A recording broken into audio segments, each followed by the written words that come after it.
Romo, Suster, Bruder, Frater, Bapak, Ibu, Saudara-saudari, rekan-rekan muda, anak-anak sekalian yang terkasih dalam Kristus. Selamat jumpa dalam kegiatan sosialisasi Renungan Bulan Maria dan Bulan Katekese Liturgi 2022 untuk KVKPAN Yogyakarta Timur.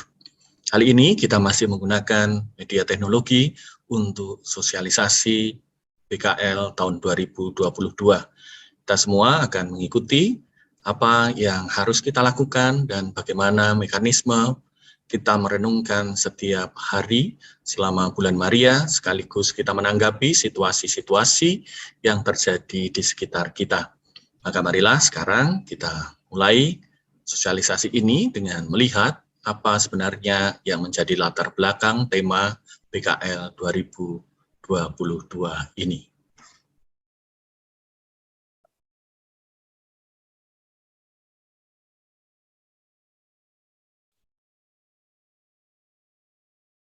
Secara lebih jauh, kita akan melihat latar belakang dari pelaksanaan PKL, pemilihan tema yang kita pakai.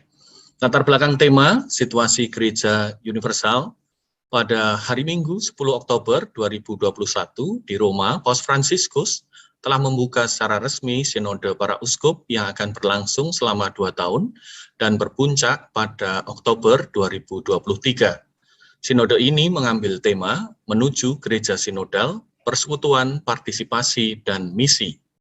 Gereja sinodal merupakan gerakan bagi seluruh umat beriman di dunia untuk berjalan bersama, dengan kekasan melalui 3 kata kunci, berjumpa, mendengarkan, dan membuat penegasan roh atau discernment.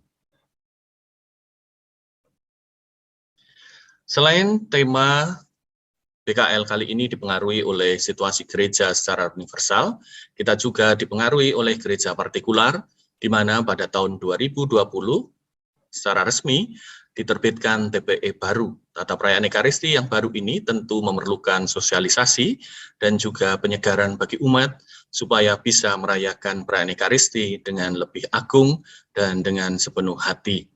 Selain adanya perubahan TPE 2022, kita juga menanggapi arah dasar Keuskupan Agung Semarang yang ke-8, yang untuk tahun ini bertemakan tinggal dalam Kristus dan berbuah. Karena kita masih dalam situasi pandemi, maka kita bisa juga mengkaitkan tema ini di tengah-tengah pandemi COVID-19. Secara skema, PKL 2022 disusun secara demikian.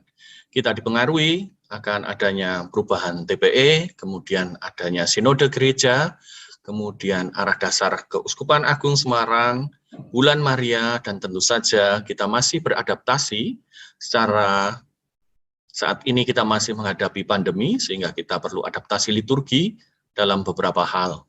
Dan dari kelima hal ini, kita sekarang menemukan bahwa tema yang diangkat untuk PKL 2022 adalah persekutuan, partisipasi, dan misi menuju gereja sinodal. Dan tema-tema ini nanti akan diperdalam dalam tema-tema harian dengan susunan yang sudah dibuat oleh panitia penyusun PKL dengan sangat rinci. Tujuan PKL sendiri adalah dengan menekankan pada aspek persekutuan, partisipasi, dan misi dalam Ekaristi, kita semua diundang untuk merenungkan makna dan peran penting bahkan sentral dari perayaan Ekaristi dalam gerakan kita menuju gereja sinodal. Memperdalam iman dan memperluas wawasan umat seputar liturgi dan peribadatan selama masa pandemi ini. Tema-tema pertemuan yang ada dibagi dalam beberapa kelompok besar. Hari pertama kita akan merenungkan bergerak menuju Kristus. Ini merupakan tanggapan atas arah dasar Keuskupan Agung Semarang. Kemudian terkait dengan gereja sinodal, kita akan merenungkannya dalam pertemuan di hari kedua dan hari ke-31, serta untuk memperdalam tema-tema persekutuan, partisipasi, dan misi ada di hari keempat, 5, 6, 7, 8, 9, 10, 11, dan 12. Tema-tema yang ada diharapkan menghantar kita semakin memahami apa yang harus kita lakukan, bagaimana tanggapan kita terhadap situasi yang sedang berkembang.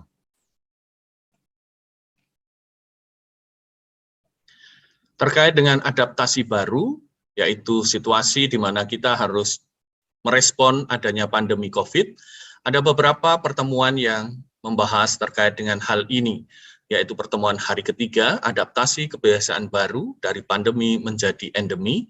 Ini yang kita harapkan, semoga pandemi segera berakhir dan menjadi endemi, dan tentu saja harus kita tanggapi secara baru dalam sikap berliturgi.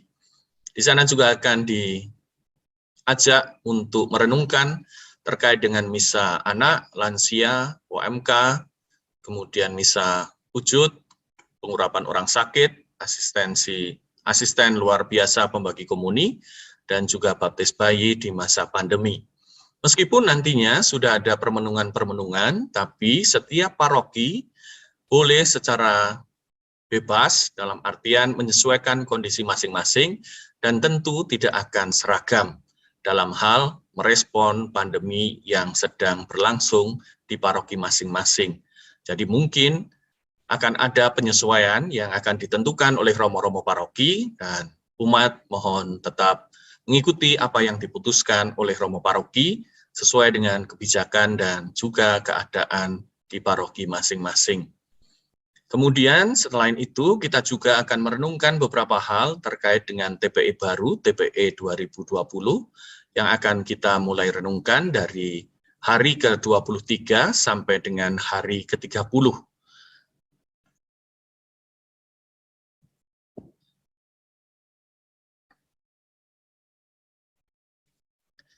Secara umum, tema-tema tersebut kita akan merenungkan di tengah-tengah perkumpulan atau pertemuan di dalam lingkungan. Tema-tema yang sudah disusun memang dirancang untuk direnungkan secara singkat, yaitu 5-6 menit. Renungan dapat dibacakan pada awal doa, atau di antara peristiwa-peristiwa, atau pada saat akhir doa rosario, atau pada bagian lain yang dianggap sesuai. Ini sejalan dengan ketika kita melakukan pertemuan-pertemuan terkait dengan bulan Maria, sekaligus kita memperdalam dan memperkaya pengetahuan kita tentang liturgi dengan merenungkan dan membaca tema-tema yang sudah disusun. Renungan dibacakan dan didiskusikan dalam pertemuan kelompok kecil. Kalau di tempat Bapak Ibu, Saudara-saudari, paroki belum memungkinkan untuk terjadinya perkumpulan secara besar, artinya pertemuan lingkungan secara banyak, bisa saja pertemuan-pertemuan ini, kelompok-kelompok kecil ini dilakukan di keluarga masing-masing. Nanti saya akan menjelaskan beberapa metode, salah satu alternatif metode yang bisa dilakukan di dalam keluarga, selain metode umum yang sedang kita bicarakan saat ini. Renungan yang sudah kita buat, diringkas, dan disampaikan melalui WhatsApp atau media komunikasi yang lain. Siapa yang bisa membuat renungan yang singkat ini? Oleh romo paroki yang mengerjakan, bekerja sama, bersinergi dengan bidang pewartaan, dan tentunya di sana ada Komsos yang bisa berperan dalam hal sosialisasi dan mewartakan secara digital. Kemudian renungan dapat dibacakan 10 menit sebelum misa harian atau misa mingguan dimulai. Masing-masing paroki dapat secara kreatif membuat tayangan renungan BKL dalam kerjasama dengan tim pelayanan Komsos paroki. Disinilah kita perlu untuk bersinergi supaya apa yang kita usahakan sungguh-sungguh boleh berbuah sebagai rahmat dalam satu gereja. Sekarang saya ingin mengajak Bapak Ibu untuk belajar terkait dengan pertemuan dengan metode percakapan rohani. Metode ini juga digunakan ketika kita bersinode kemarin, yang mungkin di antara Bapak Ibu ada yang mengikuti sebagai Dewan Paroki, atau sebagai prodiakon, atau pelaku-pelaku liturgi yang lain. Metode ini dapat menjadi alternatif bagi masing-masing keluarga untuk melakukan permenungan bersama, yaitu kesempatan untuk berjumpa, mendengarkan, dan membuat penegasan roh. Panduan teknis percakapan rohani. Percakapan rohani dilakukan dalam kelompok kecil, 6 atau 10 atau satu keluarga. Kalau satu keluarga ada 3 atau 4, ya cukup 3 atau 4, tidak perlu memaksakan, dan juga disesuaikan kondisi sebaran pandemi di tempat masing-masing. Selama percakapan berlangsung, peserta tidak membuka HP atau gadget yang lain dan dalam suasana doa serta hening. Pada akhir percakapan, salah satu merumuskan kata atau kalimat yang menjadi buah-buah rohani dalam percakapan dan dapat dipakai untuk membangun niat yang lebih baik dalam hidup sehari-hari. Tujuan percakapan rohani ini adalah untuk mendengarkan pengalaman-pengalaman anggota keluarga mengenai proses pertumbuhan iman, hidup doa, pengalaman sabda, mengikuti serta berpartisipasi dalam perayaan iman yang diselenggarakan di gereja, wilayah maupun lingkungan. Dan yang kedua adalah untuk menyegarkan anggota keluarga dalam mempersiapkan liturgi dan perayaan-perayaan iman dengan baik, serta menumbuhkan kesadaran untuk semakin berpartisipasi di dalamnya. Tujuan yang ketiga adalah anggota keluarga menemukan bahwa pengalaman berdevosi, berdoa, mengikuti perayaan Ekaristi, dan pendalaman kitab suci akan memberikan inspirasi dan daya perubahan menuju hidup yang lebih baik. Metode percakapan rohani, kita bisa melihat bahwa dalam percakapan rohani, godaan terbesar adalah kita ingin cepat selesai dan memperpendek percakapan yang terjadi. Entah itu karena sudah capek atau sudah lapar. Dengan kata lain, kita cenderung untuk tidak sabar dan tergesa-gesa, tidak mempunyai waktu untuk Tuhan dan juga sesama kita. Maka perlu disiapkan beberapa hal dalam percakapan rohani agar dapat berjalan dengan baik. Yang pertama adalah adanya kesadaran bahwa Allah sedang berkarya di dalam gereja, dan kita semua menjadi kolaborator atau pembantunya. Maka kita didorong untuk terbuka pada kehadiran Roh Kudus agar mampu memahami apa yang menjadi kehendaknya. Dan kita diajak untuk menyelaraskan kehendak kita pada kehendak Tuhan. Yang kedua, tentu saja percakapan rohani harus dilakukan dalam situasi doa untuk bisa mendengarkan apa yang dikehendaki Allah. Tanpa doa tidak akan ada percakapan rohani. Percakapan rohani adalah suatu refleksi antara Tuhan dengan diri saya dan pengalaman berjalan bersama Tuhan Yesus. Kita juga diajak untuk menjadi pendengar yang aktif. Setiap pribadi adalah ahlinya dalam pengalaman masing-masing, jadi jangan takut untuk berbagi. Pengalaman kita tidak akan pernah salah karena kita yang mengalami. Dan yang lain harus menghargai pengalaman itu sebagai sebuah keterbukaan bahwa Allah juga berbicara melalui pengalaman-pengalaman orang lain dalam hidup kita. Dan kita juga harus bertanggung jawab atas apa yang kita katakan dan kita rasakan. Kita siap menyampaikan perasaan-perasaan, pikiran, dan tanggapan, mendengarkan diriku aktif sebagai orang yang sedang berkontemplasi dalam aksi. Keempat prinsip tersebut merupakan syarat agar kita melakukan percakapan rohani yang berbobot dengan 3 putaran. Keputusan niat bersama tidak otomatis akan terjadi dalam percakapan rohani ini, meskipun mempunyai arah pilihan pertobatan yang konkret. Pertemuan dengan metode percakapan rohani ini bisa dilakukan dalam keluarga dan dengan bantuan pertanyaan reflektif. Untuk percakapan rohani adalah bagaimana pengalamanku masing-masing anggota keluarga terkait dengan tema-tema yang direnungkan secara harian. Apa saja yang patut disyukuri atau sudah tumbuh di dalam keluarga atau di dalam diri kita masing-masing. Langkah-langkah dalam percakapan rohani, kita diajak untuk mengambil waktu hening, mempersiapkan hati, budi agar dengan jernih menangkap gerak-gerak roh yang bekerja dan menuntun kita. Diawali dengan doa pembuka. Bisa dengan menggunakan doa spontan, dipimpin oleh Bapak, anak, atau Ibu, atau siapa anggota keluarga yang sudah ditunjuk, atau bisa juga menggunakan doa sinode. Setelah itu membacakan bahan renungan yang ada di BKL untuk hari yang seharusnya kita baca, yaitu untuk hari ini. Setelah membaca, kita diajak untuk sharing putaran pertama. Pribadi-pribadi menyampaikan buah-buah refleksinya setelah hening selama 5 menit. Setelah membaca renungan, kita hening dulu 5 menit, kemudian kita mengungkapkan pengalaman-pengalaman yang kita alami dan kita bagikan satu sama lain. Setelah nanti semuanya sharing, masing-masing mengambil waktu untuk kembali hening. Hening yang kedua, kalau yang pertama tadi 5 menit, yang kedua cukup 2 menit. Mengingat kembali semua sharing yang didengarkan di putaran yang pertama. Putaran yang kedua. Apa yang paling menghibur atau mengesan dari sharing teman-temanku? Masing-masing mengungkapkan selama 3 menit. Sharing putaran kedua bisa diawali dengan kalimat, saya terkesan dengan sharing siapa, tentang apa.